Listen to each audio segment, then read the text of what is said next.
Right. నమస్తే.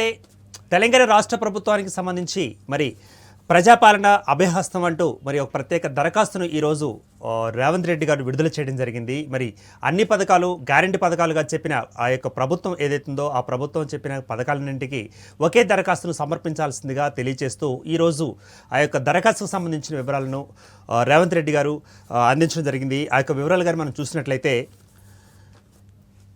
కుటుంబ వివరాలు అంటూ మొదటి పేజీ మనకి దర్శనమిస్తోంది. ఇందులో దరఖాస్తుదారుని యొక్క వివరాలను పొందుపరచాల్సి ఉంటుంది. మొదటిగా దరఖాస్తుదారు ఇంటి యజమాని పేరును ఇక్కడ సమర్పించాల్సి ఉంటుంది. అదేవిధంగా దరఖాస్తు సంఖ్య అంటూ, అదేవిధంగా దరఖాస్తుదారుని యొక్క ఫోటో, ఎవరైతే దరఖాస్తు చేస్తున్నారో ఆ యొక్క ఫోటోను కూడా ఇక్కడ అంటించాల్సి ఉంటుంది. ఇక దరఖాస్తుదారుని లేదా ఇంటి యజమాని పేరును అయిపోయిన తర్వాత రెండో కాలంలో మనకి స్త్రీ లేదా పురుషులు లేదా ఇతరులు అనే 3 కాలమ్స్ కూడా మనకు కనిపిస్తున్నాయి. ఈ 3 కాలమ్స్లో స్త్రీలైతే స్త్రీలు, పురుషులైతే పురుషులు లేదా ఇతరులైతే ఇతరులు అంటూ ఆ యొక్క కాలమ్స్లో మనం టిక్ చేయాల్సి ఉంటుంది.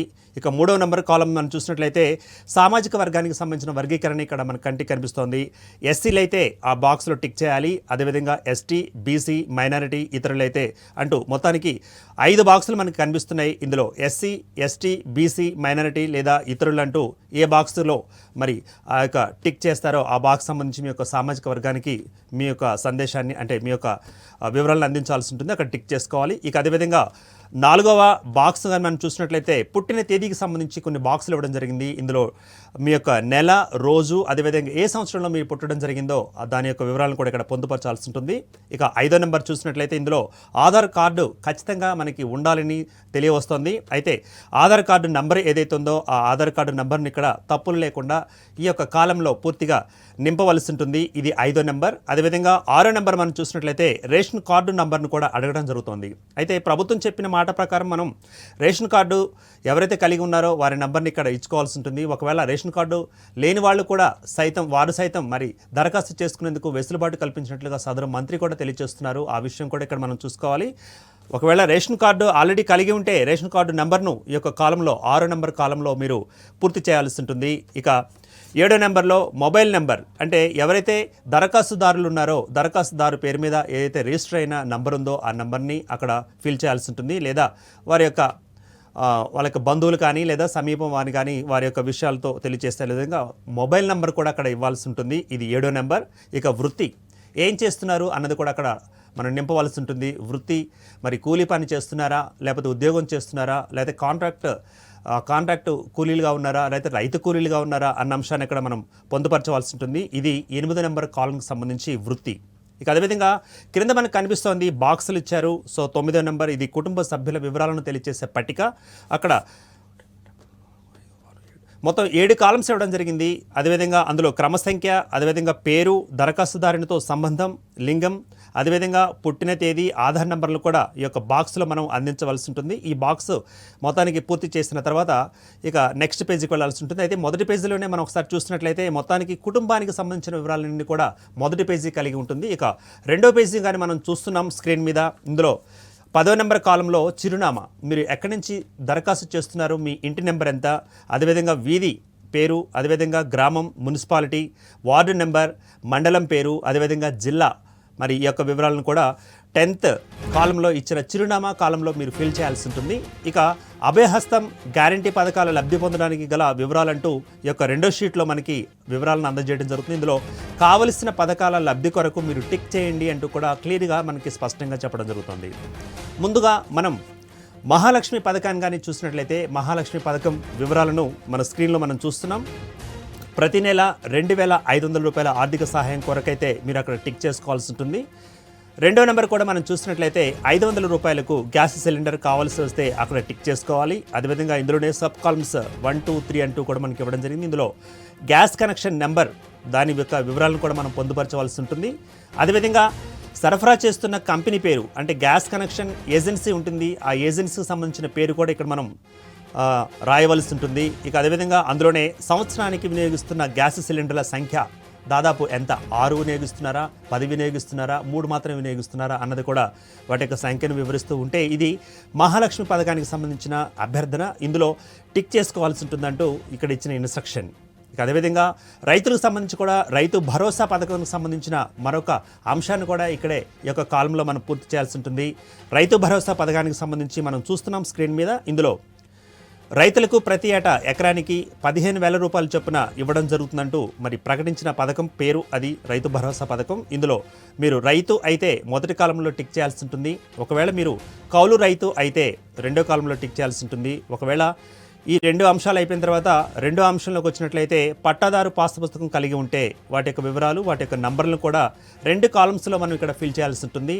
అదేవిధంగా మూడో కాలంలో మనం చూసినట్లయితే సాగు చేస్తున్న భూమి యొక్క వివరాలు, దానికి సంబంధించిన వివరాలు అక్కడ రాయాల్సి ఉంటుంది. ఇందులో భాగంగా సర్వే నెంబర్, విస్తీర్ణం, వాటి యొక్క వివరాలను కూడా ఇక్కడ పొందుపరచాల్సి ఉంటుంది. అదేవిధంగా అందులోనే రెండో కాలం మనం చూసినట్లయితే వ్యవసాయ కూలీలకు ఏటా 12,000 రూపాయలు ఒకవేళ లబ్ధి పొందాలనుకుంటే ఇక్కడ టిక్ చేయాల్సి ఉంటుంది. ఇందులో సబ్సెక్షన్లో మనకి ఇచ్చారు ఉపాధి హామీ కార్డు నెంబర్ కలిగి ఉంటే దాని యొక్క వివరాలు కూడా అక్కడ ఇవ్వడం మంచిదంటూ. ఇది రైతు భరోసాకు సంబంధించిన పథకానికి సంబంధించిన ఫిల్ చేసుకోవాలి. అయితే మీరు ఏ పథకానికి అప్లై చేస్తున్నారో ఆ పథకానికి సంబంధించి అక్కడ టిక్ చేయాలి అన్నది మరి ప్రభుత్వం చెబుతున్నమాట. అదేవిధంగా ఇక ఇందిరమ్మ ఇండ్లకు సంబంధించిన పథకం కూడా దాని యొక్క వివరాలు కూడా మనం స్క్రీన్లో చూస్తున్నాం. ఇక్కడ ఇల్లు లేని అర్హులైన కుటుంబానికి అంటూ అక్కడ ఒక లైన్ ఇవ్వడం జరిగింది.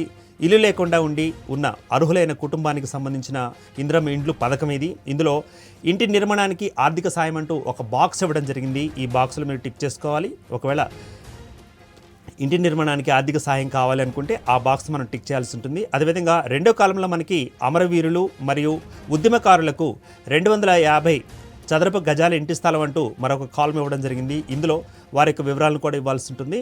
సో ఇందులో అమరవీరుల కుటుంబం అయితే అక్కడ మీరు టిక్ చేసుకోవాలి. దాని క్రింద అమరవీరుల పేరు మనం అక్కడ రాయవలసి ఉంటుంది. అదేవిధంగా అమరులైన సంవత్సరం, ఏ సంవత్సరంలో అమరులు అవ్వడం జరిగింది ఆ యొక్క వివరం కూడా అక్కడ పొందుపరచాల్సిన అవసరం ఉంది. అదేవిధంగా ఒకవేళ అమరవీరుల కుటుంబం తరపున ఒకవేళ అమరులైతే ఎఫ్ఐఆర్ నెంబర్ అంటూ కూడా ఇవ్వడం జరిగింది. ఇది సదరు పోలీస్ స్టేషన్లో ఎఫ్ఐఆర్లో ఒకవేళ రిజిస్టర్ అయ్యి ఉంటే ఆ నెంబర్ కూడా ఇక్కడ మనం నింపవలసి ఉంటుంది. అదేవిధంగా డెత్ సర్టిఫికేట్ సంబంధిత అధికారికి సంబంధించిన ఒక డెత్ సర్టిఫికేట్ తీసుకుని ఉంటే దాని యొక్క నంబర్ను కూడా ఇక్కడ మనం ఫిల్ చేయాల్సి ఉంటుంది. ఇది అమరవీరులు మరియు ఉద్యమకారులకు 250 చదరాల గజాల ఇంటి స్థలాన్ని పొందడానికి ఈ విధంగా చేసుకోవాల్సింది. ఇది ఇందిరమ్మ ఇండ్లు పథకం క్రింద మనకి ప్రభుత్వం తెలియజేస్తున్న కాలమ్స్ అండి. అదేవిధంగా ఇందులోనే తెలంగాణ ఉద్యమంలో పాల్గొని ఉన్నారా అన్నది కూడా మరొక లైన్ ఇవ్వడం జరిగింది. అది కూడా మనం చూసినట్లయితే తెలంగాణ ఉద్యమంలో పాల్గొన్నారా అన్నదానికి అవును కాదు అంటూ 2 బాక్సులు ఇవ్వడం జరిగింది. ఒకవేళ అవును అయితే మీరు టిక్ చేయాలి. ఒకవేళ కాదు అంటే దానికి టిక్ చేసుకోవాల్సి ఉంటుంది. ఇక అవును అయితే దానికి టిక్ చేస్తే దాని క్రింది వివరాలను తప్పనిసరిగా పూర్తిగా నింపవలసి ఉంటుంది. ఒకవేళ అయినట్లయితే సంబంధిత ఎఫ్ఐఆర్ నంబర్ మరియు సంవత్సరం కూడా అక్కడ మీరు తెలియచేయాల్సి ఉంటుంది. ఒకవేళ జైలుకు వెళ్ళి ఉంటే వాటి యొక్క వివరాలను కూడా మనం అక్కడ పొందుపరచాల్సిన అవసరం ఉంది. ఇందులో జైలు పేరు రాయాల్సి ఉంటుంది. అదేవిధంగా స్థలం అంటే ఏ ప్రదేశంలో ఏ ఊర్లో జరిగింది. అదేవిధంగా శిక్ష సంబంధిత వివరాలు కూడా ఇవ్వాల్సి ఉంటుంది. ఇది శిక్ష కాలం గురించి కూడా ఇవ్వడం జరిగింది. ఇవి ఇందిరమ్మ ఇండ్లు పథకం సంబంధించిన ప్రభుత్వం అడుగుతున్న మరొక వివరాల యొక్క డీటెయిల్స్. ఇక అదేవిధంగా గృహ జ్యోతి పథకం మనం చూసినట్లయితే ఇందులో కుటుంబానికి ప్రతి నెల 200 యూనిట్ల ఉచిత విద్యుత్తు ఒకవేళ అవసరపడ్డట్లయితే ఇక్కడ మనం టిక్ చేసుకోవాల్సి ఉంటుంది. ఇందులో మీ నెలసరి గృహ విద్యుత్ వినియోగం ఎంతో యూనిట్ల రూపంలో మీరు తెలియాల్సి ఉంటుంది. దీనికోసం ఆల్రెడీ మీకు ఉన్న విద్యుత్ బిల్లును కానీ మీరు చూసినట్లయితే యావరేజ్గా మీరు ఎన్ని యూనిట్ల నుంచి ఎన్ని యూనిట్ల వరకు కాల్చుతున్నారో ఆ యొక్క వివరాలు కూడా యూనిట్ల వివరాలు ఉంటాయి. కాబట్టి ఆ రిసిప్ట్ని దగ్గర పెట్టుకొని దాని నుంచి ఇవి ఇక్కడ ఫిల్ చేయాల్సి ఉంటుంది. మొదటి బాక్స్ మనకి 0 to 100 యూనిట్స్ అన్నారు. ఒకవేళ 100 యూనిట్స్ 100 యూనిట్ల లోపలైతే మీరు టిక్ చేసుకోవాల్సిన అవసరం ఉంది. అదేవిధంగా 100 నుంచి 200 యూనిట్లు విద్యుత్ వినియోగదారులు అయితే ఆ నంబర్లో మీరు టిక్ చేసుకోవాల్సి ఉంటుంది. అదేవిధంగా 200 యూనిట్ల పైన మీరు ఒకవేళ నమోదు చేసుకున్నట్లయితే ఆ యొక్క వివరాలను కూడా మూడో బాక్స్లో మొత్తానికి ఈ మూడిట్లో ఏదైనా ఒక బాక్స్ని మీరు టిక్ చేసుకోవాల్సిన అవసరం ఉంటుంది. అదేవిధంగా అందులోనే సబ్సెక్షన్లో ఇంకొక పాయింట్ కూడా ఇవ్వడం జరిగింది. గృహ వినియోగ విద్యుత్ మీటర్ కనెక్షన్ సంఖ్య ఎంత కూడా ఇవ్వడం జరుగుతుంది. అంటే మీ యొక్క కరెంట్ మీటర్ యొక్క కనెక్షన్ నెంబర్ను కూడా అక్కడ మీరు ఫిల్ చేయాల్సి ఉంటుంది. ఇది గృహజ్యోతి పథకానికి ఒకవేళ మీరు ఆప్ట్ చేసుకున్నట్లయితే, ఒకవేళ టిక్ చేసుకున్నట్లయితే దాని యొక్క వివరాలను కూడా పూర్తిగా ఇక్కడ పొందుపరచవలసిన అవసరం ఉంటుంది. ఇక చేయూత పథకం మనం చూసినట్లయితే ఇందులో చేయూత పథకం క్రింద నెలకు 4,000 రూపాయలు మరియు దివ్యాంగుల పింఛన్ 6,000 రూపాయలు పొందేందుకు క్రింది వివరాలను మనం తెలియచేయాల్సిన అవసరం ఉంది. ఇందులో ప్రస్తుతం పింఛను పొందుతున్న వారు దరఖాస్తు చేయవలసిన అవసరం లేదు అంటూ కూడా మరొక అంశాన్ని, సో ఇప్పటికే మీరు పింఛను పొందుతూ ఉంటే దరఖాస్తు చేయకూడదు అంటూ కూడా ఒక ఇన్స్ట్రక్షన్ ఉంది. సో ఈ ఇన్స్ట్రక్షన్ని చక్కగా ఫాలో అవ్వాల్సి ఉంటుంది. అదేవిధంగా ఇందులో మనకి కాలమ్స్ ఇచ్చారు. మొదటి కాలం దివ్యాంగులు, ఒకవేళ దివ్యాంగులు అయితే మొదటి కాలంలో అక్కడ బాక్స్ టిక్ చేయాల్సి ఉంటుంది. ఒకవేళ మీరు సదరం సర్టిఫికేట్ పొంది ఉంటే దాని యొక్క నంబర్ను కూడా మీరు అక్కడ ఫిల్ చేయాలి. దాని క్రింద చూసినట్లయితే దివ్యాంగులు కాకుండా ఇతరులు అయి ఉంటే అందులో మనకి కొన్ని కాలమ్స్ ఇచ్చాడు. వృద్ధాప్యలో అయితే, అంటే మీరు వృద్ధులు అయితే అక్కడ టిక్ చేసుకోండి. గీత కార్మికులు అంటే ఆ బాక్స్లో టిక్ చేసుకోవాలి. డయాలిసిస్ బాధితులు అయితే ఈ బాక్స్లో టిక్ చేసుకోవాలి. బీడీ కార్మికుల జీవన భృతి కోసం మీరు ఒకవేళ చేయూత పథకాన్ని ఆశిస్తున్నట్లయితే అక్కడ టిక్ చేసుకోవాలి. ఒంటరి మహిళ జీవన భృతి కోసం ఈ బాక్స్లో టిక్ చేసుకోవాల్సి ఉంటుంది. ఇక కుడి ప్రక్క చూసినట్లయితే వితంతు పథకం, అంటే వితంతువులుగా ఉన్న మహిళలు ఎవరైతే ఉన్నారో వారు ఒకవేళ ఆర్థిక సహాయాన్ని పొందదలుచుకుంటే ఇక్కడ టిక్ చేసుకోవాలి.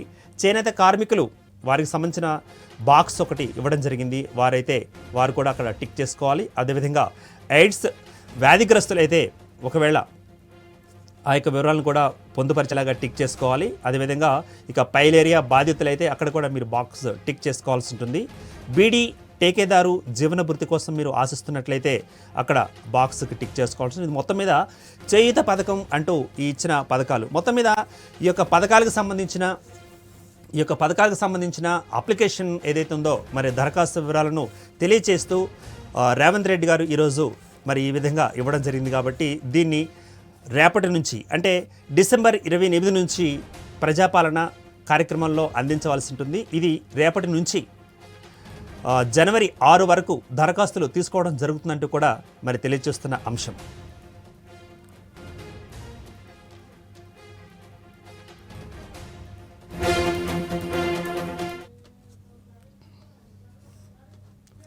రైట్, మొత్తం మీద ప్రజాపాలన అంటూ దరఖాస్తుకు సంబంధించిన ఒక అంశాన్ని ఇవ్వడం జరిగింది. ఇది డిసెంబర్ 28 నుంచి జనవరి 6 లోపున దరఖాస్తులను పూర్తి చేసి సంబంధిత అధికారులకు అందజేయవలసి ఉంటుంది.